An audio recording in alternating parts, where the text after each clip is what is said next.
이제 우리가 강남 같은데 이제 길을 가다 보면 이렇게 전철역 앞에서 어떤 사람들이 뭐 이렇게 전도하는 것처럼 얘기하는 사람도 있고요. 근데 거기는 이제 기독교를 표방하는 이단들도 있고 또 불교나 기타 이제 무속 신앙들을 표방하는 그런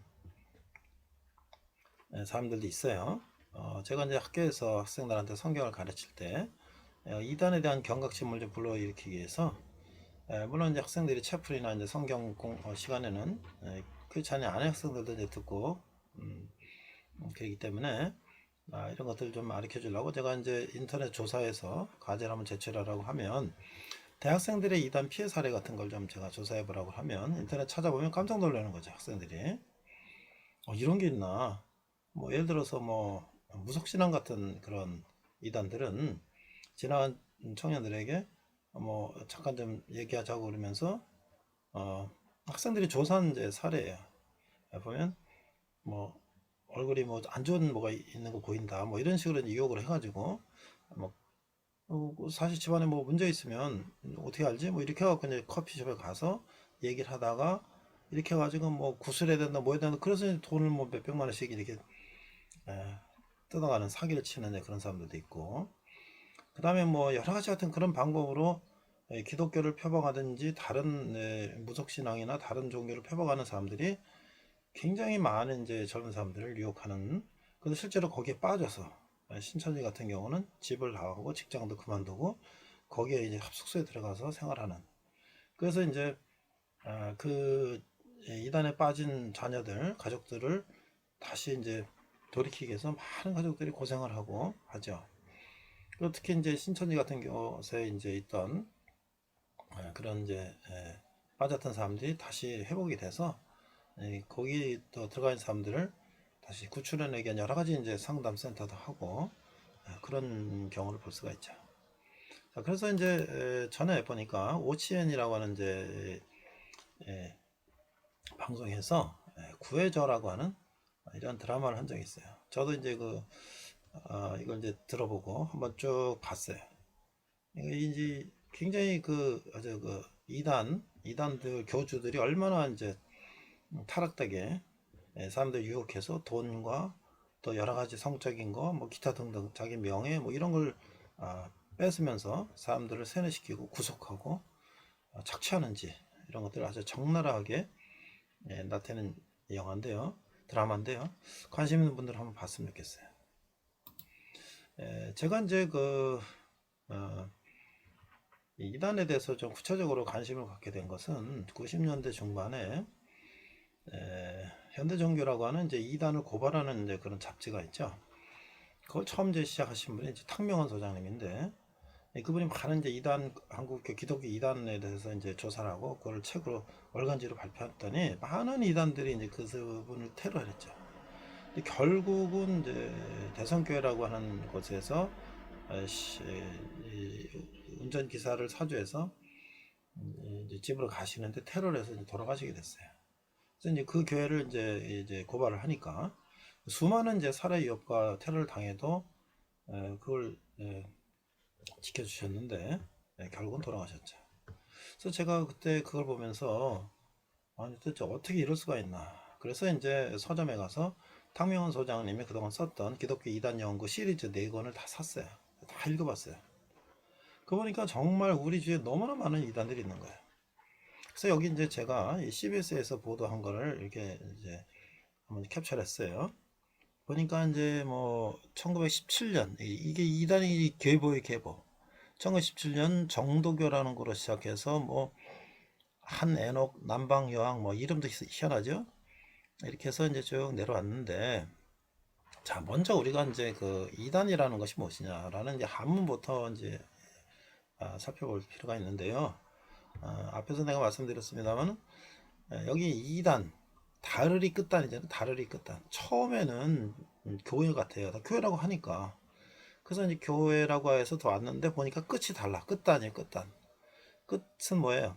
교주의 개인적인 여러 가지 그런 걸 가지고 만든 가짜 교회라는 것이죠. 그래서 처음에는 같은 줄 알았는데 들어가 보니까 끝이 다르다라는 얘기예요. 그게 이제 이단이라는 한문의 표현이에요. 자, 그래서 이게 다 이 사람들이 이렇게 이제 어디 가서 배워오는 거예요. 다 이렇게 배워와요. 그래서 이게 아주 1917년대 옛날 얘기니까 우리가 이제 잘 모르는데, 이제 조금만 내려가면 이제 우리가 알던 사람들이 나와요. 어디 나오냐면 여기서 이렇게 배워가지고, 배워가지고, 여기 이제 문선명이 나오죠. 문선명. 통일교 교주. 지금은 죽었죠. 그 다음에 일로 가면 어디 나와요? 박태선. 이게 이제 전도관이라고요. 이 사람도 이제 이 교회 장로였는데, 자기가 신의 은사를 받았다 그래서 이제 이게 따로 나와서 이렇게 이단이 된 거예요. 자, 그 다음에 이제 일로 가니까 누구 영생교 조이성이라고, 아마 그 중국으로 도망가고 해서 많이 뉴스에도 나왔던 사람이고요. 그 다음에 이제 여기 문선명으로 내려가니까 뭐가 나와요? 정명석 JMS라고, 대학 청년들을 이제 JMS라고는 단체를 만들어서 여러 가지 문제를 일으켰죠. 성적인 문제, 뭐 기타 등등. 그 다음에 이제 여기 또 유젤이라고도 한번 들어봤을 거예요.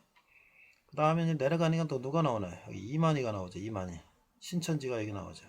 그러니까 이 사람들이, 제가 그 시리즈 책을 읽어보니까 이 교주라는 사람들이요, 그 머리가 그렇게 좋은 사람도 있지만 좋지 않은 사람도 있어요. 그런 교리를 배워가지고 자기 나름대로 만드는 사람도 있고, 또 그 밑에 이제 그 스텝들이 있어서 그 사람들이 만들어서 교주를 그렇게 위로 이제 세워놓고 하는 사람도 있어요. 그러니까 이게 다 자기가 배운 것들에서 하나 차려서 나오는 거죠. 이렇게. 그 다음에 이제 일로 가면 뭐 구인에 뭐 이렇게 해서, 근데 보니까 지금 우리가 알만한 사람들 보니까 문선명도 여기서 나왔고, 통일교도 여기서 나왔고, JMS 정명석도 여기서 나왔고, 또 우리 뭐 조희성이라는 사람도 여기서 나왔고, 또 여기 뭐 이만이라는 사람도 여기 나왔고, 여기 지금 안 나온 것만 해도 수많은 이단들이 다 여기서 배워서 나온 거예요. 여기 보니까 기타 독립적인 사입이단 교파가 있는데, 이장님이라고 다미성교회는 또 자기가 독립적으로 하나 차려 나온 거예요.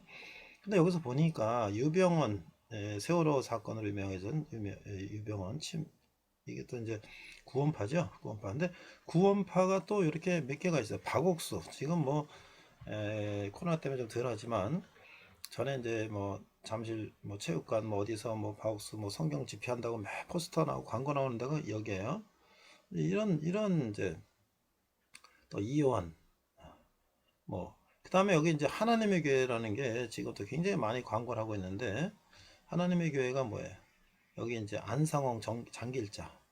그래서 지금 뭐 저도 신문에 보니까 뭐 영국에 무슨 봉사해 갖고 뭐 여왕에게 표창을 받았다고 막 신문에 엄청나게 크게 광고 나오고 그러는데, 사람들은 다 그러면 좋은 데인가 보다 하는데, 실제로 이제 이단 교회들이 이제 그런 광고를 하고 사람들을 이제 포교를 하는 것이죠. 그래서 이런 것들을 우리가 잘 구별을 해야지 이런 데 빠지지 않는 것이죠. 그러면 이제 많은 또 학생들이 물어봅니다. 이거 왜 이단에 왜 이런 게 있습니까? 우리가 저기 명품이 있으면 짝퉁이 있잖아요. 그 짝퉁 만들어서 파는 사람들한테 너희들 왜 이런 거 만들어 파냐 그러면 그 사람들 뭐라 그래요? 돈을 싸게 해서 사기쳐갖고 비싼 돈 많은 거 벌어먹으려고 하는 게 짝퉁 만들어서 파는 사람들 아니겠어요? 그러니까 이 사람들도 뭐예요? 가장 쉬운 게 이단 만들어가지고 자기네들이 교주가 되고 돈과 모든 걸 다 뺏을 수 있는 가장 쉬운 방법이 이런 거잖아요. 그러니까 이런 걸 하는 거죠. 그러니까 우리가 어떻게 합니까? 우리가 이제 짝퉁을 조심할 건 뭐예요? 짝퉁 알고도 사는 사람도 있죠. 싸게 사서 그냥 명품처럼 이제 이렇게 포장하고 다니려고 하는 사람들. 그 심리 자체가 잘못된 거죠. 그런 거 사면 안 되잖아요. 그렇죠? 그러니까 우리가 모르고 샀을 때 그런 것들에 대한 이제 보상을 받을 수가 없죠. 그렇죠? 내가 이제 명품인 줄 알고 가짜를 샀는데 나중에 보면 명품이에요. 그럼 어떻게 해요? 내가 속은 게 내가 잘못이니까 그걸 잘 구별할 줄 알아야 되죠. 정확하게, 정확한 매장에서 정확한 그 영수증이나 기타 등등, 또 그거에 대한 품질 보증 이런 걸 다 확인하고 사야죠. 그냥 덤성 가서 좀 싸게 판다고 해서 아무 데나 가서 사면 속을 수가 있잖아요. 교회도 마찬가지죠. 우리가 정확하게 알고 정확한 교회를 우리가 알아보고 가야지, 무조건 이제 솔깃한 얘기한다고 그냥 가면은 우리가 짝퉁을 명품인 줄 알고 사는 수가 생기는 거예요. 세상은 우리가 연계시를 보면 악한 사자가 우는, 마귀는 온 사자와 같이 우리를 잡아먹으려고 호시탐탐 노리고 있단 말이에요. 그러니까 우리가 그런 것들을 잘 구별해야 되겠죠. 그래서 앞으로 이런 것들을 한 번씩 좀 하나하나 한번 좀 조사해 보려고 합니다. 갈라디아 5장 1절에 보면 그리스도께서 우리에게 자유를 하려고 그리스도께서 우리를 자유롭게 하려고 자유를 주셨으니 그러므로 굳건하게서 다시는 종의 멍에를 매지 말라. 그러니까 이런 데 빠진 사람들이 거기에 매여가지고 못 나오는 거예요. 그러니까 신천지 같은 데도 한 사람을 포기하기 위해서 몇 년 동안 수많은 사람들이 우연을 가장한 친밀감을 갖게 된다는 거죠. 그래서 그 사람하고 친밀해지고 그 사람들이 처음에는 신천지 이런 거 얘기 안 하죠. 그냥 우연히 만나서 친하게 지낸 뭐 여러 가지 방법이 있잖아요. 뭐 꽃꽂이 한다, 뭐 한다, 뭐 취미생활 한다, 뭐 한다, 뭐 하여튼 여러 가지로 해가지고 그래서 나중에는 그 사람들하고 친밀감 때문에 이제 서로 떨어질 수 없는 사이가 됐을 때 이제 우리가 뭐다 하면서 이제 이렇게 하는 거라고 그러잖아요. 그러니까 우리가 그럼 거기 들어가면 어떻게 되냐? 나올 수가 없는 거예요. 친밀감으로도 못 나오고 억압으로 못 나오고 간급으로 못 나오고. 그러니까 어떻게 합니까? 그래도 우리가 그런 데서 벗어나야 되겠죠. 그러나 예수 그리스도를 우리가 제대로 알면 그런 거에 빠질 수가 없는 거예요. 우리가 그런 것들을 좀 들어보면 뭐 이상하다, 영적으로 뭐가 안 맞다라는 것을 금방 알죠. 그러나 처음에 초신자들이나 이런 사람들은 잘 모르니까 그런 얘기에 그냥 솔깃해 넘어가는데 우리가 다 조심해야 될 것이고, 그다음 우리는요 하나님께서 우리에게 자유를 주셨기 때문에 그런 것부터 우리는 얼마든지 예수 그리스도의 이름으로 승리할 수가 있고 대적하고 이길 수가 있다는 것을 우리가 알아야 될 것입니다. 이상 백목사의 시사브리핑이었습니다. 네, 오늘은 포로 시대 두 번째 시간으로서 거짓과 진리의 대결, 예레미야와 하나냐의 대결을 통해서 말씀으로 은혜 받기를 원합니다. 오늘 본문 말씀은 열왕기하 24장 18절로 19절 말씀입니다. 우리가 자막을 보고 한글과 영어로 함께 읽도록 하겠습니다. 열왕기하 24장 18절 19절. 시드기야가 왕이 될 때에 나이가 21세라 예루살렘에서 11년간 다스리니라. 그의 어머니 이름은 하무다리요 림나인 예레미야의 딸이더라. 19절. 그가 여호와김의 모든 행위를 따라 여호와 보시기에 악을 행한지라. 이렇게 돼 있어요. 2 Kings 24절 18절 19절. 제데키야 was 21 years old when he became king, and he reigned 11 years in Jerusalem. And his mother's name was Hamudal, the daughter of Jeremiah of 리브나. 그러니까 리브나의 예레미야 아들이라는 거죠. 딸이라는 거죠. 19절.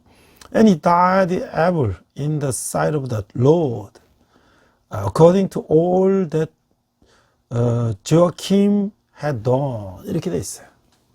자, 우리가 열왕기하 24장 18절 19절 지금 방금 읽은 거 보면 그 여호와긴을 잡아간 느부갓네살 왕은 그 여호와긴의 숙부인 마따디아를 이름을 시드기야로 고쳐서 이제 왕을 세우는 거예요. 그러니까 유다의 이제 마지막 왕이 되는 것이죠. 그러나 그 여호와 앞에서 그동안 악을 행하고 또 느부갓네살을 배반하다가 그는 이제 유다의 마지막 왕이 되는 거예요. 자, 예레미야 27장 29절을 보면 자, 이때는 BC 597년 바벨론이 첫 포로를 잡아간 후에 BC 605년 이 첫 해 이후에 시드기야를 왕으로 삼았어요. 그러나 바벨론이 작은 문제가 생기자 시드기야 왕 등 유다 주변 국가들은 반 바벨론 정책을 내세우게 되는 것이죠. 예레미야는 바벨론에 대한 복종의 표시로 멍에를 메고 예루살렘 거리에서 시위를 벌이고 있었어요. 그러니까 왕은 바벨론을 반대하고 다른 제 생각을 하고 있는데 예레미야는 하나님의 뜻대로 바벨론을 복종하고 포로로 잡혀가라고 하나님의 뜻대로 이제 복종의 표신 이게 멍에를 어깨에다 메고 이제 시내 거리를 시위를 벌이고 있는 상황이에요. 유다 다른 나라들이 파멸을 면하려면 바벨론에게 예수가는 길밖에 없다고 하는 것이죠. 그 이런 메시지는 왕의 귀에 거슬렸죠. 당시 궁중 예언자인 하나냐는 이 거짓 선지자 하나냐는 예레미야를 이제 공격하게 되는 것이죠. 그는 그러면서 사람의 길을 즐겁게 하는 말을 전하게 되는 것이죠. 29장은 여호와긴 왕을 포함한 1차 포로로 잡혀간 자들에게 위로의 편지를 쓰는 것이죠. 거짓 선지자들은 포로들이 조속히 귀환할 것이라고 했지만 예레미야는 포로 기간이 70년이라고 예언을 하고 있는 거예요. 하나님의 메시지를 전한다고 거짓말한 자는 모조리 죽임을 당한다. 이 신명기 18장 20절에 말씀했던 것이죠. 자, 이제 거짓과 진리의 대결을 보니까 28장 1절에서 11절을 보니까 이 본문은 이렇게 전개되는 거예요. 예레미야가 손수 만든 멍에를 여전히 목에 메고 있을 때 벌어진 하냐나와의 그 충돌이 소개가 되고 있는데, 이 본문은 세 개의 소단락으로 구분되는데 첫 번째 단락 1절에서 4절은 정황에 대한 설명과 선지자 하나냐의 예언을 기록하고 있어요. 28장 1절, 그의 곧 유다왕 시드기야가 다스리기 시작한 지 4년, 다섯째 딸 기브나술의 아들 선지자 하나냐가 여호와의 성전에서 제사장들과 모든 백성이 보는 앞에서 내게 말하여 이르되, 2절, 만군의 여호와 이스라엘 하나님이 이같이 일러 말씀하시기를 내가 바벨론의 왕의 멍에를 꺾었느니라. 3절, 내가 바벨론 왕 느부갓네살이 이곳에 빼앗아 바벨론으로 옮겨간 여호와의 성전 모든 기구를 2년 안에 다시 이곳으로 되돌려오리라. 4절, 내가 또 유다의 왕 여호와김의 아들 여고니아와 바벨론으로 간 유다 모든 포로를 다시 이곳으로 돌아오게 하리니 이는 내가 바벨론의 왕의 멍에를 꺾을 것임이라. 여호와의 말씀이더라 하시니라. 이 거짓 선지자가 거짓으로 이제 말씀을 전하고 있는 거예요. 자, 두 번째 5절에서 9절 보니까 하나님의 예를 들은 예레미야의 답변을 서술하고 있는데, 5절, 선지자 예레미야가 여호와의 성전에 서 있는 제사장들과 모든 백성들이 보는 앞에서 선지자 하나냐에게 말하니라. 6절, 선지자 예레미야가 말하니라. 아멘. 여호와는 이같이 하옵소서. 여호와께서 내가 예언한 말대로 이루사 여호와의 성전 기구와 모든 포로를 바벨론에서 이곳으로 되돌려 오시기를 원하노라. 나도 원한다 이거. 그러나 7절, 너는 내가 내 귀와 모든 백성의 귀에 이르는 이 말을 잘 들으라. 8절, 나와 너 이전의 선지자들이 예로부터 많은 땅들과 큰 나라들에 대하여 전쟁과 재앙과 전염병을 예언하였느니라. 9절, 평안을 예언한 선지자는 그 예언자의 말이 응한 후에야 그가 진실로 여호와께서 보내신 선지자로 인정받게 되리라. 이 세 번째 단락을 보니까 10절 11절은 이 예레미야의 답변에 대한 하나님의 공격적인 대응과 2년 안에 회복될 거라고 이제 주장하는 거예요. 10절, 선지자 하나냐가 여호와 선지자 예레미야의 목에서 멍에를 빼앗아 꺾고, 11절, 모든 백성 앞에서 하나가 말하여 이르되 여호와께서 이와 같이 말씀하시느라 내가 2년 안에 모든 민족의 목에서 바벨론의 왕 느부갓네살의 멍에를 이와 같이 꺾어버리라 하셨느니라 하며 선지자 예레미야가 자기의 길을 가니라. 답이 없다 생각하고 이제 선지자 예레미야는 떠나가는 거예요. 엘레가 바알의 선지자들과 대결했던 것처럼 예레미야가 거짓 선지자와 대결하고 있는 것이죠. 예레미야의 투쟁은 고독했어요. 이 본문은 하나님의 편에서 싸웠던 예레미야의 행동은 대단히 가치 있는 일이었죠. 하나님의 편에 서서 거짓에 맞선 예레미야의 용기 있는 모습을 이 본문은 보여주고 있는 거예요. 자, 그러면 거짓 예언자 이 하나냐는 누구냐? 하나냐는 선지자로 불리는 자였는데 사람들이 여호와의 말씀하며 예언하는 자였어요.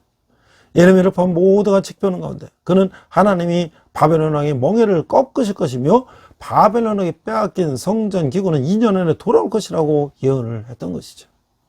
그러나 그것은 거짓이었어요. 아무리 거룩한 직분을 받고 확실한 증언한다 할지라도 거짓의 사람일 수 있다는 거예요. 하여간 직함을 가졌을지라도 얼마든지 타락한 마귀의 자식일 수가 있다고 하는 거예요. 사람은 속일 수 있고 대중 인기는 얻을 수 있겠지만 불꽃 같은 눈으로 지켜보시는 하나님을 속일 수는 없다고 하는 거예요. 하나님은 선지자로 불렸지만 거짓 예언자에 불과하며 하나님과 상관이 없는 자였던 것이죠. 진리가 아니라 인기를 따라갔기 때문에 우리 자신의 이 같은 모습은 없는지 돌아봐야 할 것이라고 하는 것이에요. 그러면 진리의 선지자는 어떤 모습이었나? 하나냐의 확신에 찬 회복의 예언에 비해 예레미야 예언은 듣고 있기에 불편한 내용이었어요. 당연히 그는 대중적으로 전혀 인기가 없었고 언제나 죽음의 길을 맞으며 힘든 나날을 보내야 했던 것이죠.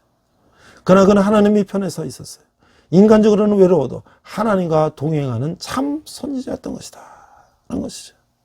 예레미야는 하나냐가 그를 따르는 사람들의 판단으로부터 자유로웠어요. 그래서 물러섬 없이 하나님의 심판을 선포할 수 있었던 것이죠. 수많은 신앙의 선배를 또한 힘들고 어려운 인간관계 속에서 승리하는 삶을 살았던 것이에요. 하나님이 계셨기에 비록 혼자라도 가치 있는 인생을 살고자 했던 것이죠. 진리는 반드시 승리한다고 하는 것이죠. 하나님이 동행하시기 때문이에요. 자, 그래서 참된 평화를 전하려면 어떻게 할 것인가? 하나냐가 전해준 소망의 말 자체는 거리낄 게 없어요. 문제는 소망을 주는 메시지가 하나님의 뜻이 아니라 자기의 바람이었다는 것이죠. 밤에 예레미야는 이 예레미야뿐 아니라 진리의 선지자들은 전쟁과 재앙과 전염병을 예언해 왔던 것이죠. 진리의 선지자들은 슬프고 비관적인 내용일지라도 하나님의 편에 서서 가감없이 증언해 왔던 것이죠. 참된 평화는 죄의 사함이 전제가 되며 용서와 긍휼로 가능한 것이죠. 선지자는 모든 예언이 응하는 이후에야 하나님이 보내신 선지자로 인정을 받게 될 것이라는 거예요. 먼저 죄인의 회개와 하나님의 죄사함을 선포한 후에야 참된 평화를 말할 수가 있다고 하는 것이죠. 거짓이 난무하는 세상에서 하나님은 우리를 진리의 사람, 진리의 증언자로 부르셨다고 하는 것이죠. 그분은 거짓된 평화가 아닌 시급한 심판을 선포할 수 있는 사람을 원하셨던 것이죠. 진리의 자녀는 하나님의 편에 서서 용감하게 거짓에 맞서서 싸울 수 있는 자들이라고 하는 것이에요.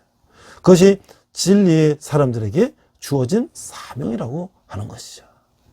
저는 예레미야와 이 거짓 선지자 하나냐의 대결을 보면서 오늘날 우리에도 거짓을 전하는 교회와 그런 종파가 있는가를 살펴보니까 이 신천지가 워낙 유명한 이단이지만 최근에 하나님의 교회라고 하는 것도 상당한 영향을 발휘하고 있는 이 이단 교회인데 한번 제가 신문기사를 찾아봤어요.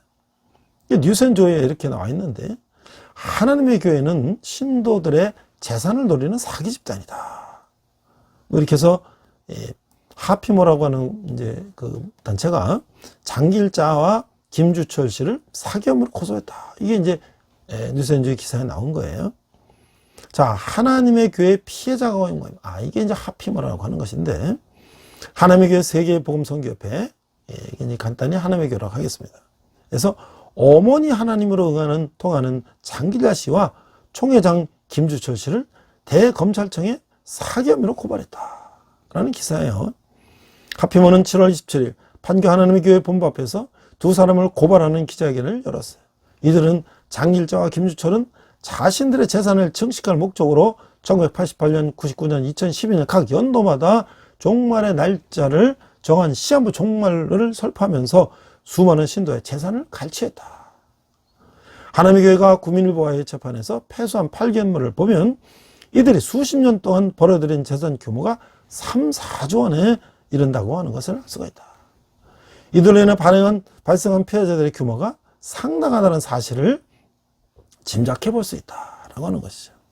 이들은 하나님의 교회가 불법적이고 반사적인 문제를 일으키고 있다고 강조했어요.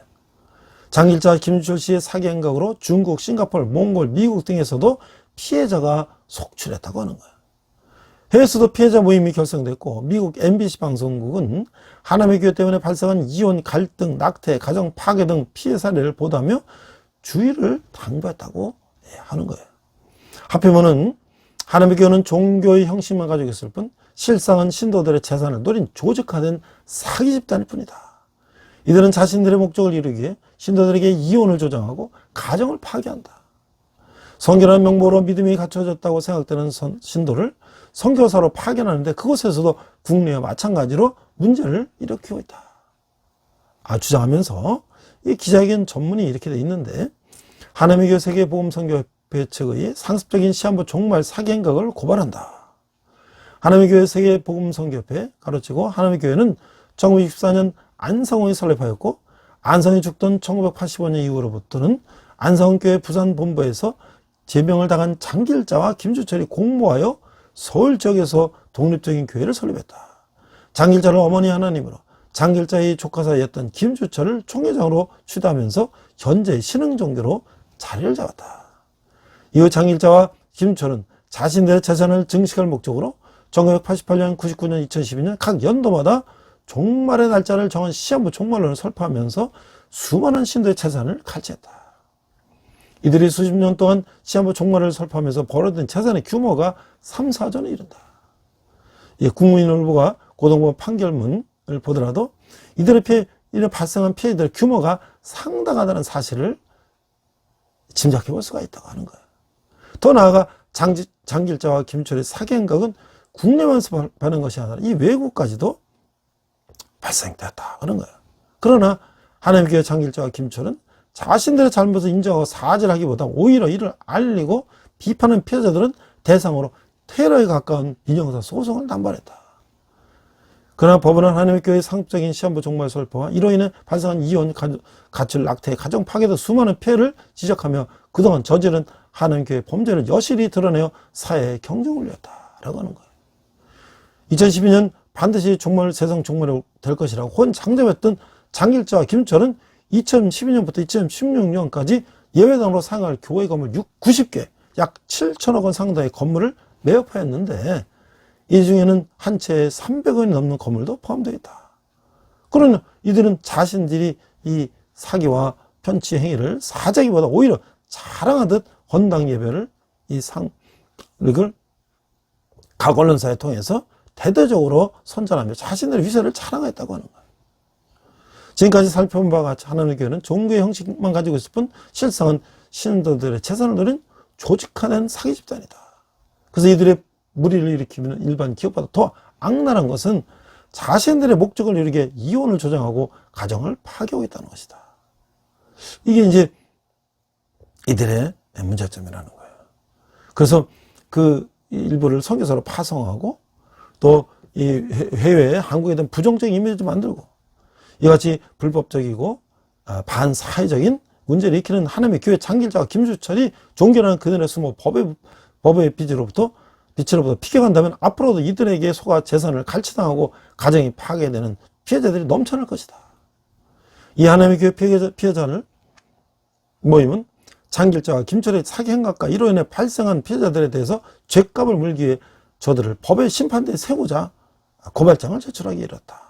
청와대와 각 정부기관 그리고 언론사와 수사기관은 이들의 범죄 사실과 피해자들의 목소리에 지속적인 관심을 보여주길 바란다. 이게 바로 하나님의 교회 피해자 가용모임이 발표한 성명서예요.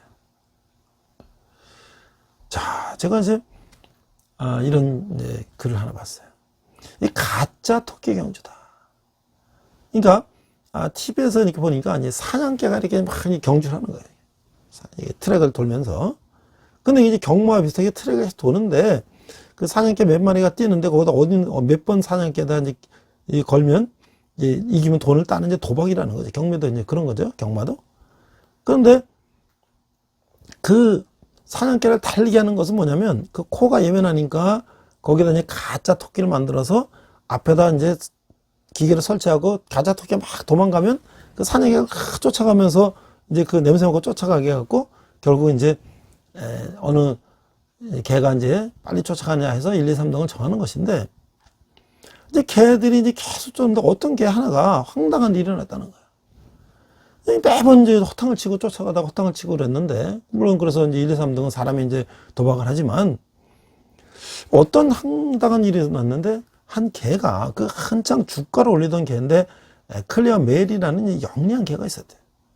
그 아무리 뛰어도 매번 토끼를 못 잡고 허탕을 치니까 이 개가 이제 화가 난 거예요.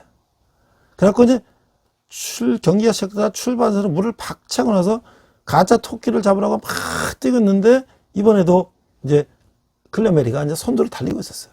그런데 갑자기 개가 트럭 중간에 딱 섰어요. 다른 개들은 열심히 따라가고 있는데 이 개는 서 있는 거예요. 그러니까 돈을 건 사람들이 맨날 1등 하는 게 갑자기 섰으니까 이 멍청한 개 빨리 뛰어 빨리 가 하고 막 외쳐댔는데 클레메리 개는 꼼짝도 않고 앉아 있는 거예요. 그러더니 이제 뒤에서 이제 한 바퀴 돌아가지고 가짜 토끼가 다시 오니까 그거 그냥 덥석 낚아채버렸다는 거예요. 자, 이게 말이죠. 우리가 이 가짜 이단에 속는다는 것은 그 허황된 가짜 토끼를 앞에다 굴리고 그걸 쫓아가게 만드는 그런 가짜 이단 사이비 집단에 우리가 그 사냥개처럼 놀아나는 거죠. 거기를 빨리 클리어메리처럼 벗어나야 된다고 하는 것이죠. 자, 오늘도 우리가 예레미야를 통해서 보니까 예레미야가 멸망하고 그 백성들은 바벨론에서 70년의 세월을 보낼 것이라고 예언을 했어요. 근데 이 예루살렘을 멸망시킨 바벨론의 심판과 맞물려서 열방에 대한 심판도 하나님만 하고 계신다는 거예요. 48장은 모압의 멸망에 대해서 예언하고 있고, 이제 또한 이제 예레미야 29장 1절에 14절을 보면 이제 끝내는 회복될 것이다. 그래가지고 예레미야 29장 1절에 3절 보니까 포로에게 보낸 예레미야 편지가 이렇게 돼 있어요.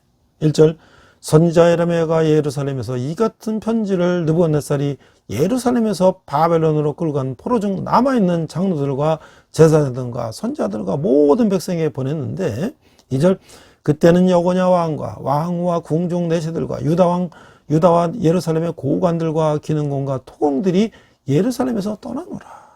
3절, 유다 왕 시드기야가 바벨론으로 보내어 바벨론 왕 느부갓네살에게로 가게 한 사반의 아들 엘라사와 힐기 아들 그마랴 편으로 말하되. 뭐라고 돼 있냐? 2달라고 돼 있는데, 첫 번째 달 4절에서 15절은 바벨론에 사로잡혀간 사람들에게 이렇게 얘기하는 거예요.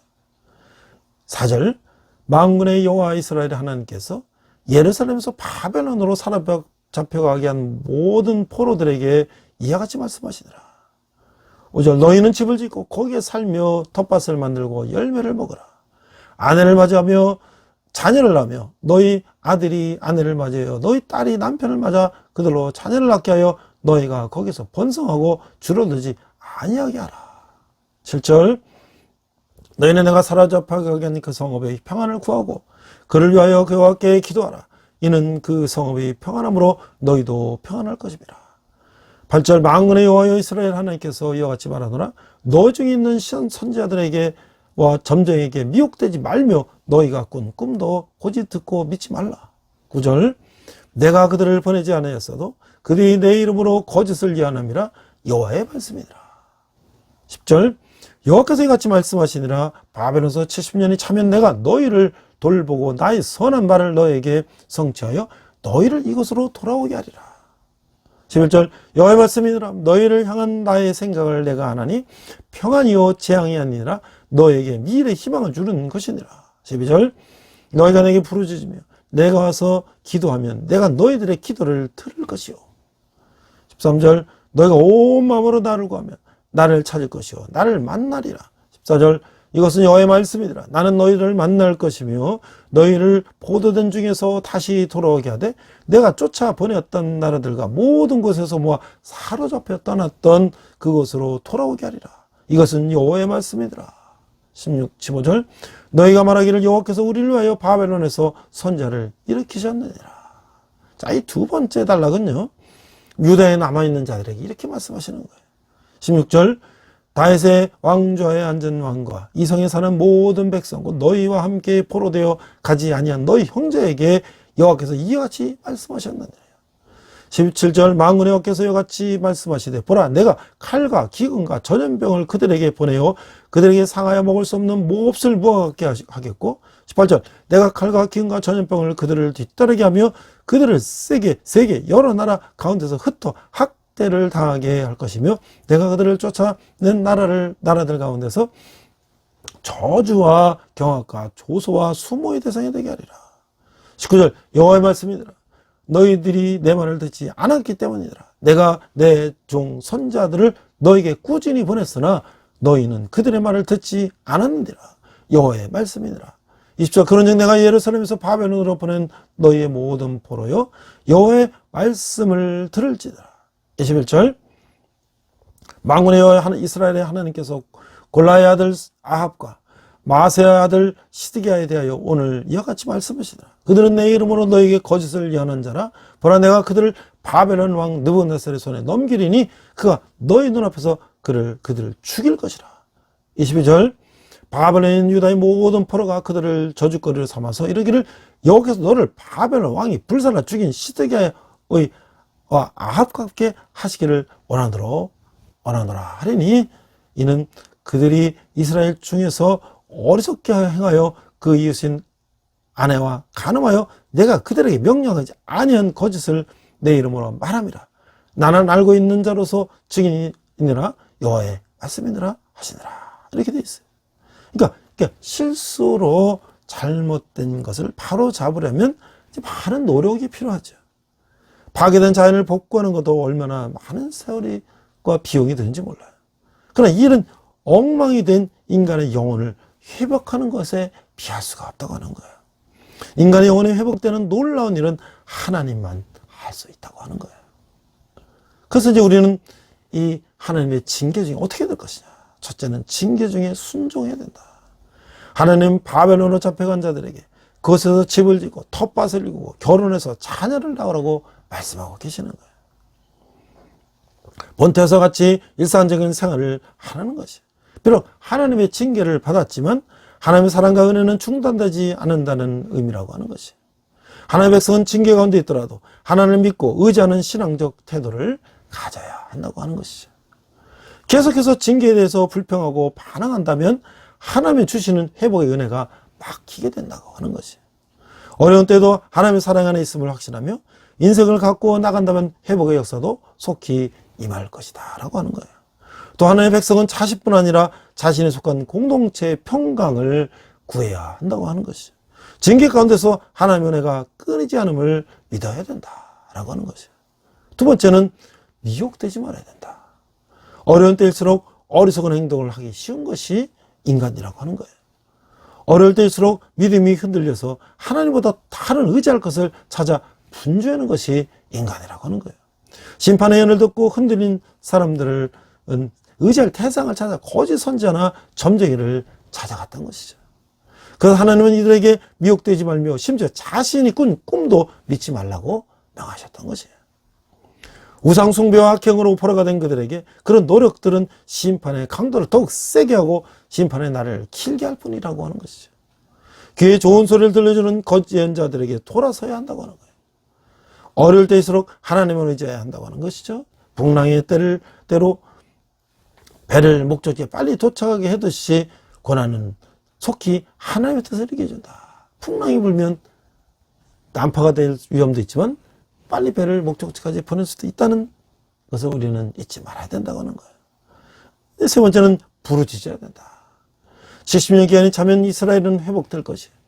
이것은 하나님이 확증하신 희망의 약속이었던 것이죠.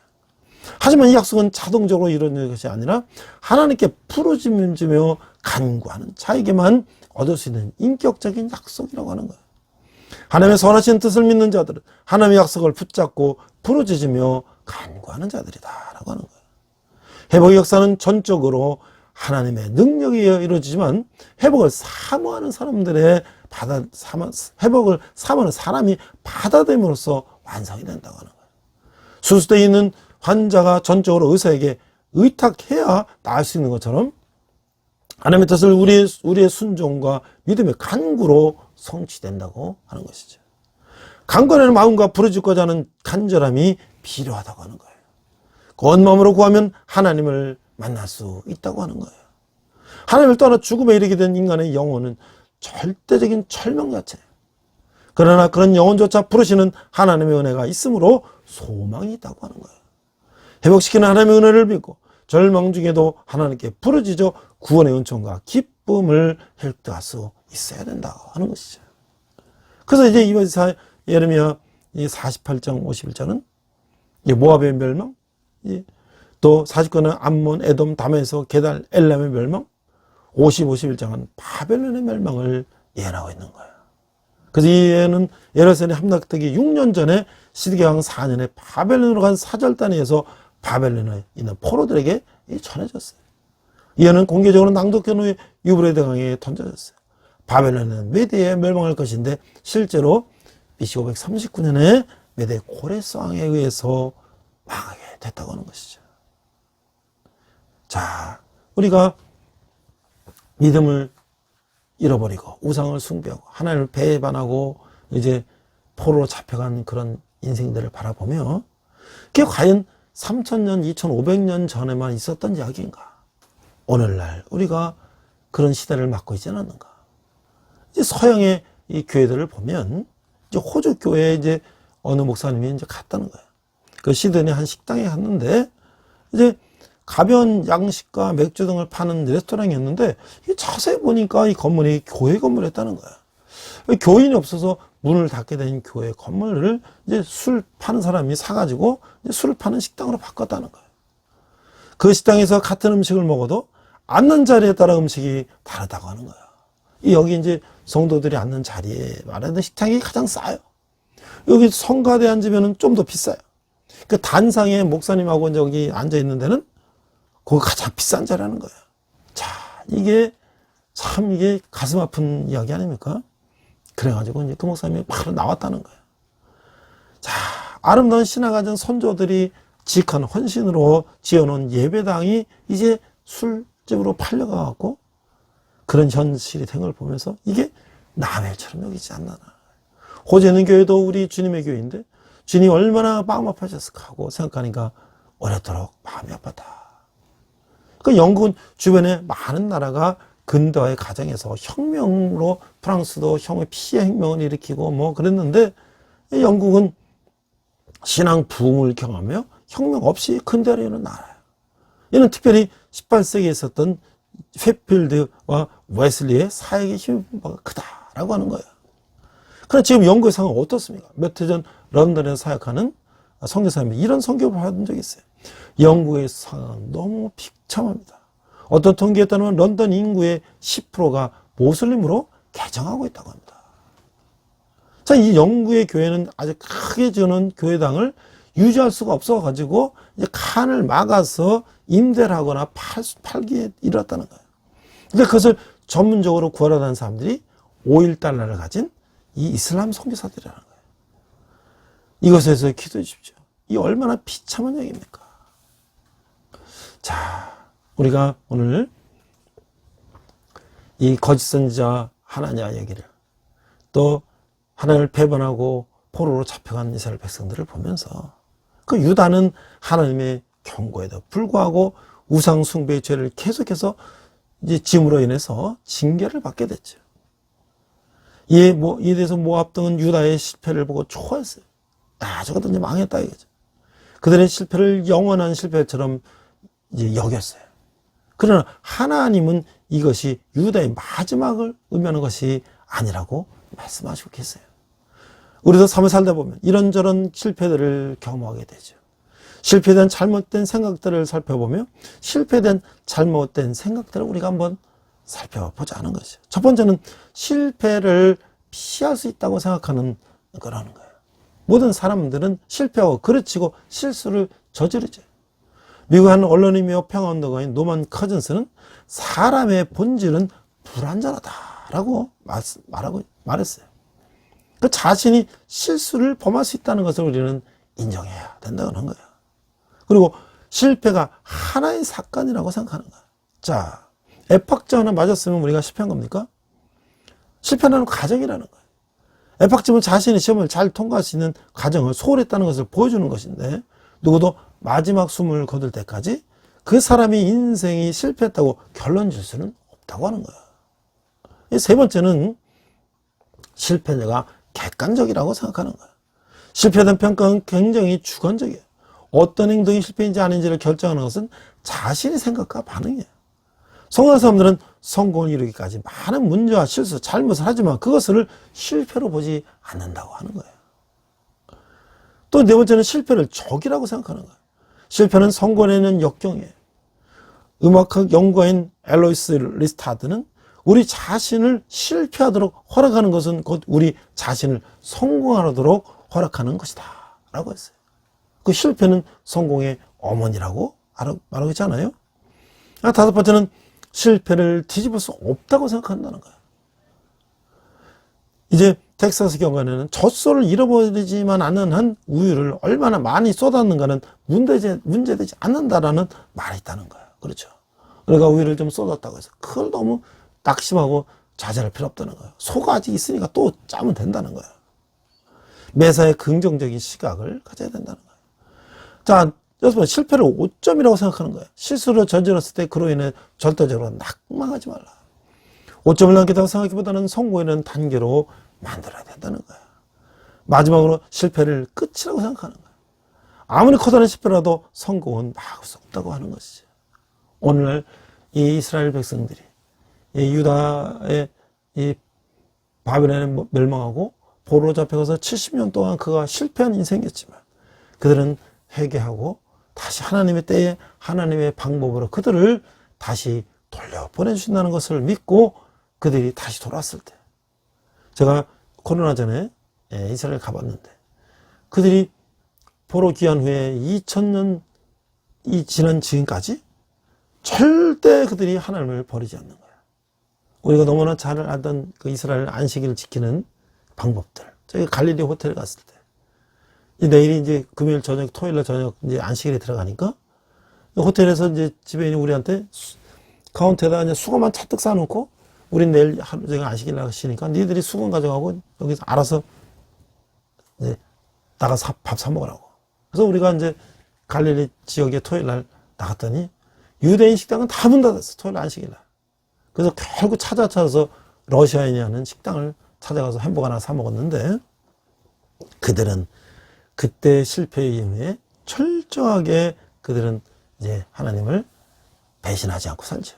그러나 그들은 하나님만 섬긴 나머지 예수님을 알지 못하는 또 그런 안타까운 상황 속에 있는데 우리가 오늘 이 거짓 선지자 하나냐와 이 예레미야의 이 진리의 선지자의 이 대결을 보며 이스라엘 백성들의 그 실패를 보며 우리가 또 이 세상 가운데도 그런 거짓 교회들, 이단 교회들이 많은 성도들을 꿰어서 그들의 재산을 탐하고 그들을 이혼하고 그들을 가정을 파괴시키는 걸 보면서 우리가 정말 이 마지막 때에 우리가 거짓과 진리를 잘 구별하고 올바른 신앙생활을 하며 하나님의 뜻을 따르는 삼위일체 하나님, 성령님, 예수님의 말씀을 따라 사는 그런 저와 여러분 되시기를 주님의 이름으로 축원합니다. 기도하겠습니다. 하나님 아버지 은혜를 감사합니다. 오늘 유다 백성들이 하나님을 배반하고 70년 종살이하는 걸 보면서 오늘도 그것을 이제 보기 좋은 말만 하는 그 거짓 선지자 하나를 보면서 오늘 우리가 이 시대를 돌아보는 것 같습니다. 하나님 아버지 진리의 말씀이 우리에게 참 힘들고 불편한 말씀 같지만 그것이 진리의 말씀이다 우리가 순종하며 그 뜻을 따라 행하는 저희들 되게 하여 주시옵소서. 감사드리며 예수님 이름으로 기도했습니다. 아멘.